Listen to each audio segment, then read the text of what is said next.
Just gonna be upfront with you on this one. The Metcon 7 is better than the 6, and it's the first shoe since the Nano X's that I'll be using as my daily driver.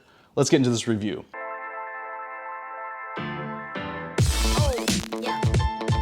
So in this video, we're gonna talk about what hasn't changed with the 7, and then we can talk about the 4 new features of the Metcon 7 that elevate it above its predecessor, the 6. So if you've seen my review on what makes a Metcon a Metcon, you know that there's this design of the 4 quadrants: stability, grip, mobility, and lockdown, all of which is emphasized by the triangular midsole. And at first glance, when you look at the 7, it appears that they've done away with it. The Metcon 7's midsole is more of like this trapezoid shape. But nope, if you take a closer look, there's still evidence of the full triangle. It's faint, but it's still there. So the designers are still staying true to that core of the Metcon design.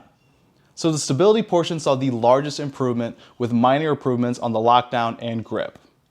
Other things that I didn't see a change are the plastic protrusion in the back that aid in handstand push-ups, which minimize drag against the wall, the flywire cables that help bias the laces downward, keeping the foot secure, the mesh upper, along with the texture overlay that keeps the shoe lightweight and tough, and the forefoot of the midsole is still grooved to help with mobility. Now let's get into the new stuff. So, first impressions, when I saw the first leaked images of the Metcon 7, I wasn't a fan. But I actually really like this specific colorway. I'm holding a product that's apparently the result of 2 years of development, something that started even prior to the release of the Metcon 5, if you can believe it. According to an article on Morning Chalk Up, the Nike Design Research Lab had one goal in mind: create the most stable shoe you could ever make for CrossFit. And it's the last piece of that sentence that came with a challenge: for CrossFit. Because how much would you love to be able to slip on something like the Romaleos, which is considered one of the most stable lifting shoes on the market, and be able to do your snatches and cleans during a Metcon? But there's no way in hell that you could be able to perform the other elements if they included things like burpees, running, and they're just so damn heavy. So check it out. With the inspiration of the design of Nike's own product, the Romaleos, we get an improved heel width. Now, it's not as pronounced and substantial as the Romaleos, but it is a noticeable difference in what I thought was a far too narrow heel of the 6s. Now, one great aspect of the Metcon 6 I loved was the inclusion of their Hyperlift inserts. If you don't recall or didn't have the 6s, you can insert these and it aid in helping you get deeper into a lot of lifts. Same reason lifting shoes have a raised heel. After I looked in the box of the 7s, I saw no inserts, and I was kind of upset. But after inspection of the shoe, we have this. They are permanently integrated into the sole. I personally have no issue with this because my inserts never came out of the 6s, but my use of the 6s was very specific. If I saw there would be a lot of squats, whether just squats, cleans, wall balls, or snatches, maybe even rows, and a combination of a cardio exercise like burpees or running, I would use them. But I had a huge problem with them.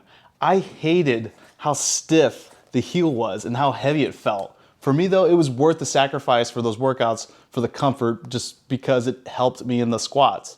But the shoe wasn't ideal for me to use, all the time. And Nike has fixed this with the addition of their Nike React foam, a foam that was actually developed for basketball players to handle stress on joints and quick changes in direction, something that's pretty familiar in CrossFit workouts.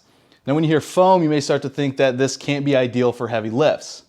But what makes the React foam so special is its ability to absorb forces and return energy back to the wearer, but also be firm and stable. Now, is it the most ideal for heavy lifts? Like, is it gonna be like, doing barefoot lifts? No. But it's a perfect balance between a satisfactory firmness for these lifts and the ability to perform the cardio mobility movements that, some Metcons require. To me, it's the best feeling of a CrossFit shoe I've ever felt to date. Now, the 6s attempted this by using a dense foam in their shoe insert rather than making a part of the actual structure of the shoe. And it just doesn't feel as substantial as the React foam. You can also see that the shoe insert is narrower than the 6s and the 7s and much thicker because of that foam. As someone with wide feet, I feel much better and less protrusion over the sides of the 7 than all of the previous models. Now let's touch on my specific experience between the 6s and the 7s. The 6s with those Hyperlift inserts and thicker shoe insert allowed me to feel that I could set more weight on my heels and get deeper into squat movements. However, what I didn't notice until I swapped quickly between the shoes was how different they actually are. It's the balance in the 7s that makes the 7 a better shoe, and I love the structure. This allowed me not to go as deep into squat movements, but I was able to move much faster and actually felt less muscle fatigue. Now, here's a cool little visual using a device in a way that it's not at all meant to be used.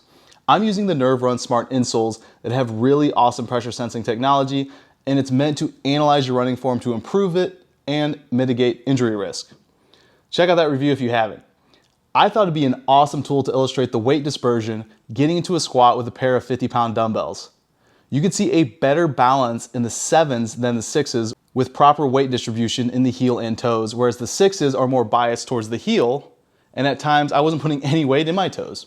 This balance is more proper form we're wanting when we do a squat. Now going back to the midsole that used to be the triangle, I think it's a fair assumption to believe that they removed the full triangular shape just to reduce the stiffness in the heel. It just feels more mobile and better for running.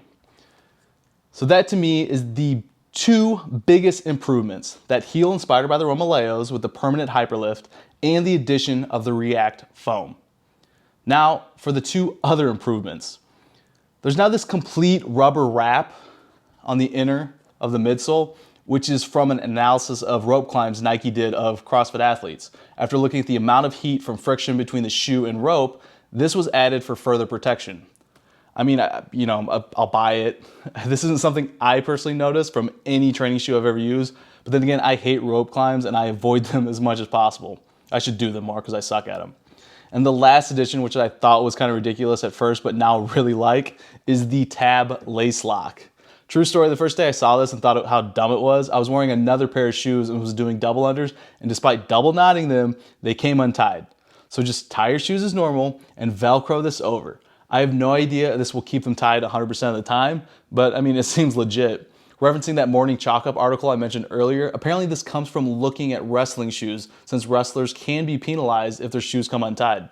To wrap this up, let's talk aesthetics and if there's anything I wish they'd change. Like I said earlier, I wasn't a fan of the first look of the shoe. I mean, Metcons generally aren't the most attractive training shoe out there. I mean, at least in my opinion. And this always surprised me because Nike has some of the most stylish basketball and lifestyle shoes on the market. One of the best looking shoes I think out there are like the Jordan 1s on Nike products.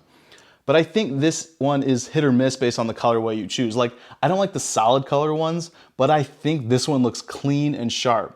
Also, as a design nerd, I don't know who came up with this, but using the 7 as the V in the phonetic spelling of 7 is a pretty cool touch. Now, one thing that drives me nuts about not just this Metcon, but all Metcons is the lack of mid or high tops. I personally prefer high top training shoes for ankle support, but at minimum, I want mids. This is something specific to the 7, like I said, but maybe one day I get my hands on one. So, I mean, that's it for the review. I will say the 7s are going to be my daily driver from here on out, and it's the first shoe since the Nano X's that I've felt can handle all CrossFit movements well, and is going to be my #1 recommendation to anyone looking to buy their first pair of cross-training shoes. So if you like this review, hit that like button, smash that subscribe button if you want to see more reviews like this. I also have a podcast you may want to check out. It's more products, information, just general crap that I want to talk about that doesn't really make it to the review side of the channel. And I appreciate you watching as always, and go get to work and grab you some 7s.